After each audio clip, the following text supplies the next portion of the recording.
At eto na nga mga ka-review, no? Is OG Boying Remulla at General Katapang. Yan, pahiya po sa Kongreso. Mula po ito sa ating paboritong ka-BBM News PH. Nako po, Secretary OG Boying Remulla at General Katapang. Sermon ang inabot sa Kamara. Bakit kaya Congressman Busita na pumuna? Talagang alam naman po natin na si Congressman Busita, no? Talagang nanggigigil rin ito kay Katapang, no, mga ka-review. At ito na nga, sabay-sabay at sama-sama natin panoorin ang balitang ito. At sama-sama rin natin bigyan ng reaksyon, komento or kritisismo kung meron man po, no? Ito na po.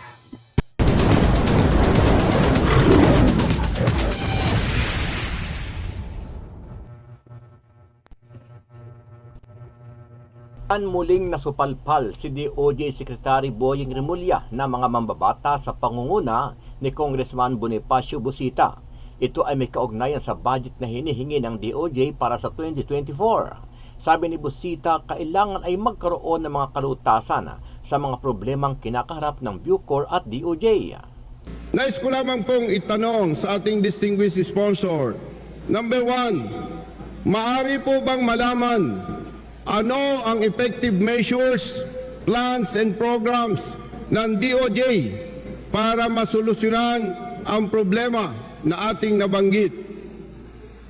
So, ang gusto po nating i-point out dito, Mr. Speaker, distinguished sponsor, hindi po ba binabalak ng DOJ na mag-participate o silipin, ma-review yung performance evaluation rating na ginagamit po ng PNP?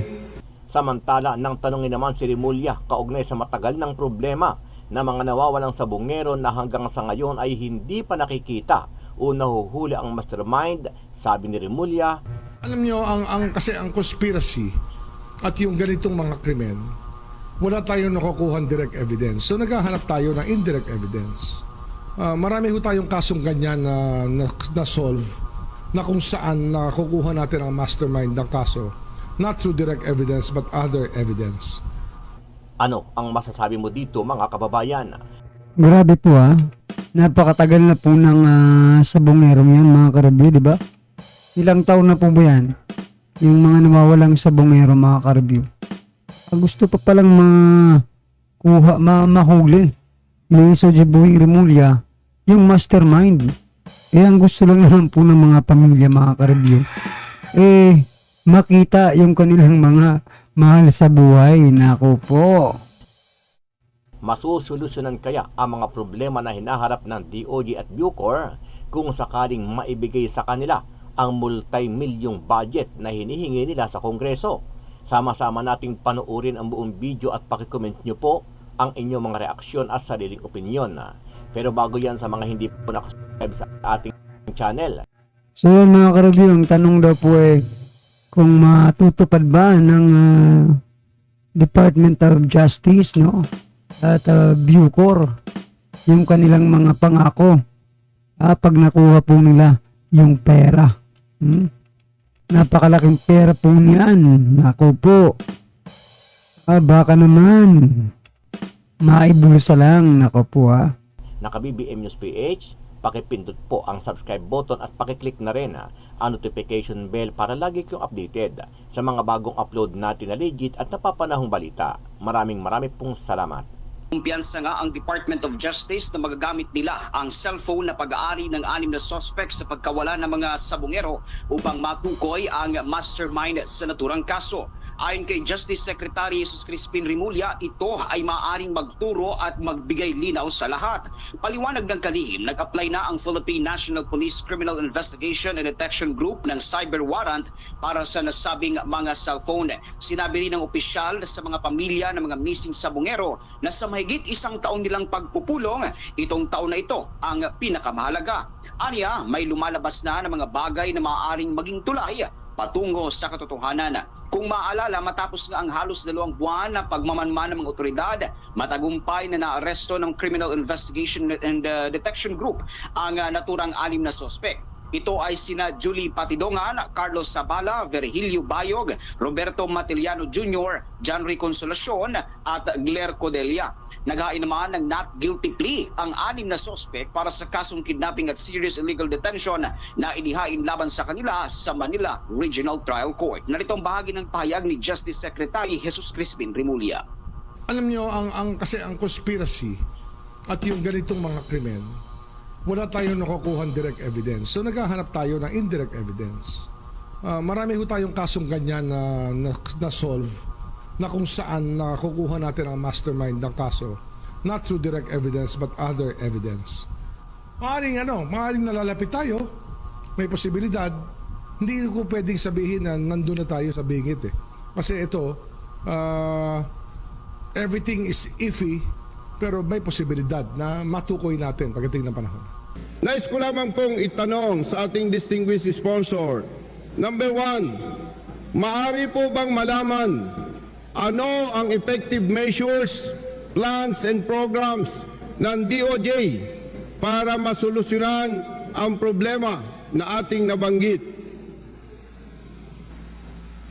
Ang tanong po niya, ano po ang measures na gagawin ng Department of Justice dyan? Kaya nung nakaraang buwan po, under the leadership of the good Secretary Remulla, ilumabas po yung Department Circular number 20. Ano po yung Department Circular number 20? Ito po yung circular na pinalabas ni Department Secretary of Justice, Secretary of Justice Remulla. Yun po itong sinasabing case build-up. Itong case build-up, ano po ito?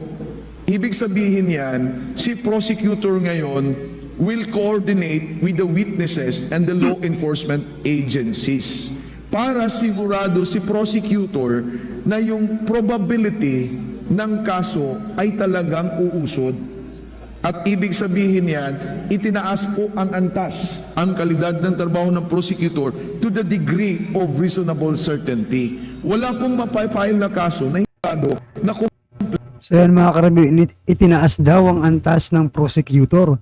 No? Siguro ko po dati, nakita ni Soji Boying Remulla na paupo-upo lang kayo, di ba? Pabanjing-banjing lang kayo dyan sa opisina nyo. Kaya ngayon, binibigyan na kayo ng, di ba? Mga trabaho. ito, yung ebidensya. Ito po ang measure na ginawa ng Department of Justice ngayon para maisagot at masagot yung pag-decrease, yung sinabing 21% lang conviction sa drug cases. So with this Department Circular na si prosecutor ay bababa, even talking to the witnesses and the law enforcement agencies, coupled with the trainings to be conducted. Bakit noon ba hindi nyo ginagawa yan? Yung mga prosecutor, hindi ba nyo kinakausap yung mga law enforcement, di ba? At saka yung mga suspect. Nako naman. Ibig sabihin, ngayon nyo lang gagawin yan. By the DOJ, doon po sa police, doon po sa CIDG, PDEA, NBI, ay sigurado tayo from now on, aakyat po yung conviction rate ng drugs cases, Mr. Speaker. Wala po bang balak ang DOJ na makipag-ugnayan sa PNP para ma-review ang kanilang parameters para sa unit performance evaluation rating na kung saan nakikita po natin na ang bawat police station ay may target accomplishment every week. Mr. Speaker, distinguished sponsor. Mr. Speaker, yan na po, sinimulan na po ng Department of Justice yung retraining, orientation seminar, education, para naman makumpleto yung abilidad at saka makumpleto po at maiangat yung standard operating procedure po ng kapulisan. So rest assured, good speaker, Mr. Good interpolator, na may ginagawa po ang DOJ on that matter. Mr. Speaker, ang tinatanong ko po, pwede po ba na mag-participate ang DOJ para ma-review ang parameters ng PNP para sa kanilang Unit Evaluation Performance Rating na pinaniniwalaan po natin na malaki itong factor na kung saan ito po ang nagtutulak sa mga kapatid natin sa kapulisan na pilitin ma-meet yung target para masatisfy ang performance ng kanilang unit na kung saan, Mr. Speaker, distinguished sponsor, marami pong pulis na nasakripisyo. Katulad po ng nangyari kay Kian sa Caloocan, dismiss ang pulis na mga involved, kulong. Yung pong nangyari kay Remboy sa Nabotas, Jemboy, sigurado po, dismiss ang pulis, mga pulis at mga kukulong. Ganon din po ang ibang mga kaso. So, ang gusto po nating i-point out dito, Mr. Speaker, distinguished sponsor, hindi po ba binabalak ng DOJ na mag-participate o silipin, ma-review yung performance evaluation rating na ginagamit po ng PNP? Mr. Speaker. Mr. Speaker, yung po naman, mayroon naman pong joint judicial coordination Napakatalino po talaga niya, no, ni Congressman Busita, mga ka-review. Kasi alam po natin na isa rin po siyang pulis, no, mga ka-review, Colonel Busita. Diba? Na ano niya sa sa kalsada, diba? Yung nagbablog pa siya dati. No? So, napakatalino po at para sa bayan po talaga si Congressman Busita.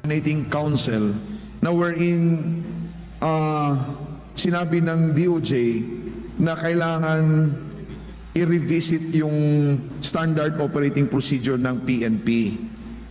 Yun po ang sinabi ng DOJ dun sa council na yan.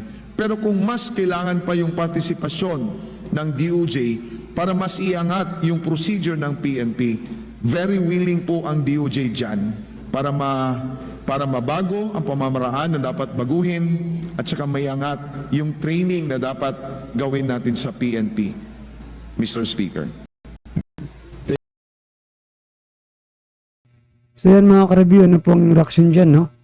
Sa issue yan, no? Dito sa budget hearing ng DOJ. So ang tanong nga po kanina, matutupad po ba yung mga pangako ng DOJ? Once na makuha po nila ang milyon o billion ba ito na pera, no, na kanilang pinopropose as budget. Nako po, sana naman ay hindi makurakot o, di ba? Itong budget na ito, mga ka-review, kasi na, di ba? Pera po ito ng taong bayan, kaya dapat pong ingatan. Ba? Right, mga ka-review, naman po ang inyong reaksyon, i-comment lang po sa baba. At pasensya naman po kayo sa boses ko ulit. Maraming